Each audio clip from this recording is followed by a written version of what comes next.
guys, it's LegoMatic9, and today I'm finally doing a video on my custom Lego Captain America minifigure from Captain America Civil War.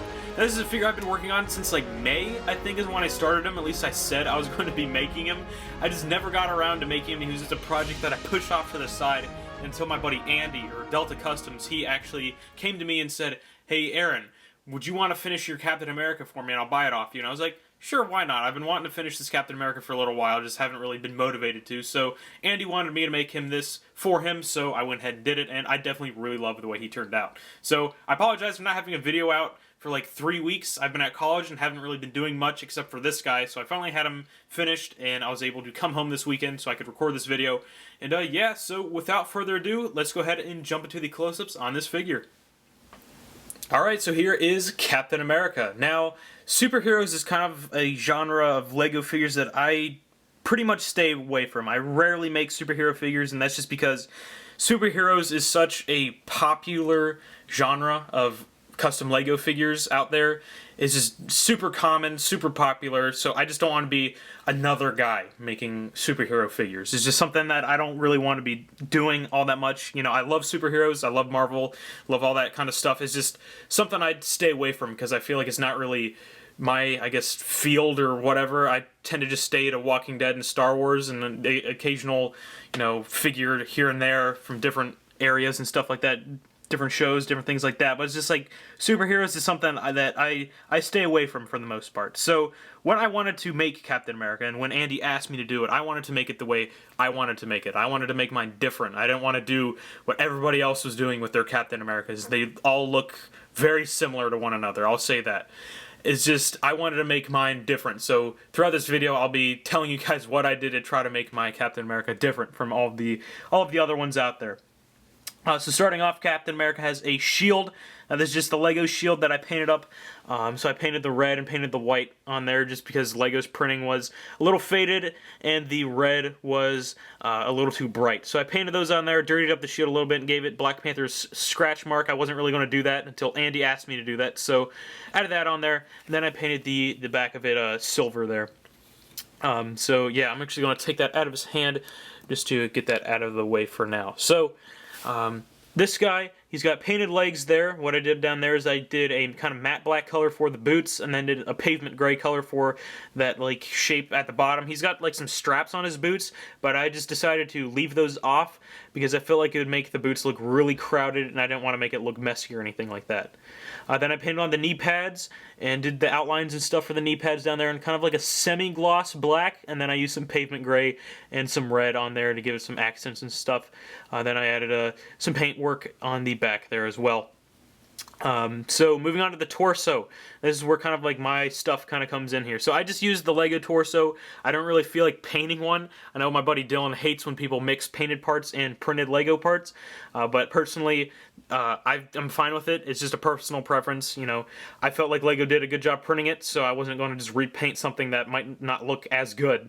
So I just left that torso, just the print the same for the most part, except I did add some painted elements on there, just in some dark blue, just other shades of it, and covered over some of the red there. So just changed that up just a little bit, nothing too bad. Arms were painted up a little bit.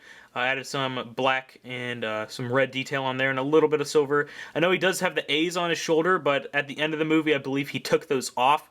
So I was kind of just like, I'll just make that outfit so I don't have to paint those A's there, since that'd be really annoying to do those.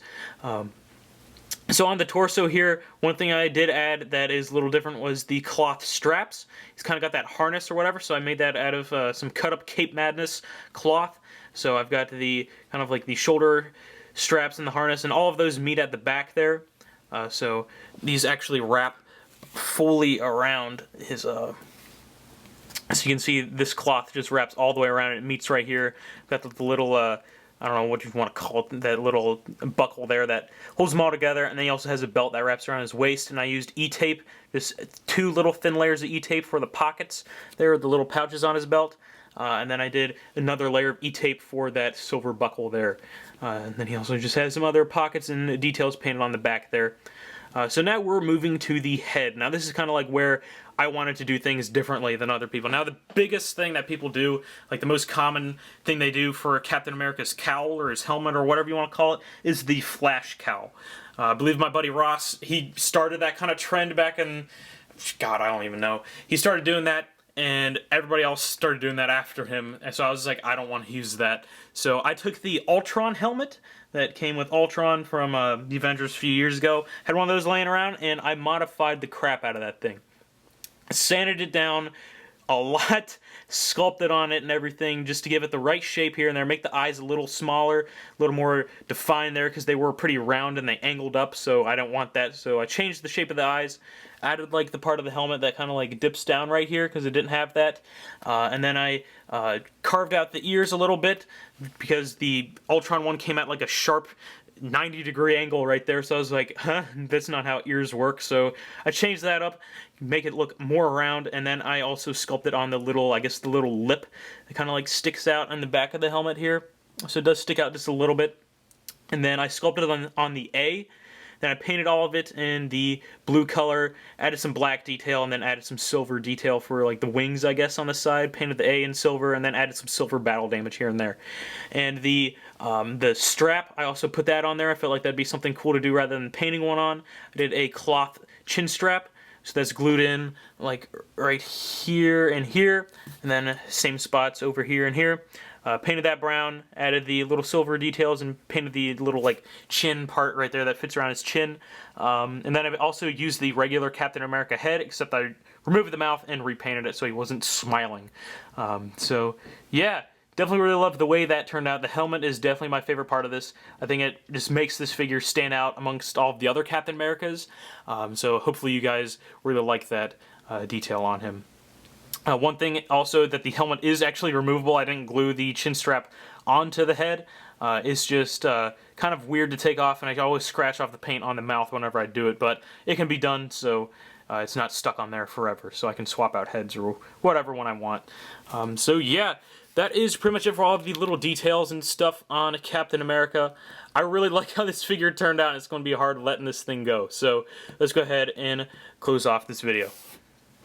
Alright guys, that is going to be it for this video. Thank you so much for watching. It's kind of a rare occurrence for me to make a superheroes figure, but again, it's kind of nice to kind of just stray away from the usual Walking Dead and Star Wars stuff just to make something new and just spruce up the channel a little bit by giving it a little more diversity on it. So this guy was a lot of fun to make. I'm really happy with how he turned out. He's actually one of my favorites that I've made so far. So Andy, I really hope you're satisfied with this, and if not, let me know. I'll fix it, but I'm really satisfied with how he turned out. It's going to be hard letting this one go, so hopefully you like it. And to all you guys out there, let me know what you guys think of this figure down in the comments below. And if you guys have any other suggestions for other figures, let me know. I'd love to hear what you guys want to see. So if you guys haven't already, check out my other social media accounts. I have all those linked in the description below. I got my Instagram, Twitter, Facebook, Flickr, and Google+, so definitely go check those out. Also, check out Andy. He's Delta Customs. Without him, I would never finish this figure, probably. I just didn't have any motivation until he asked me to make this. So go check him out. He's got a YouTube and a Flickr and Instagram, so I'll post all those in the description below. So, thank you guys so much for watching. Don't forget to like, comment, and subscribe, and I'll see you guys later.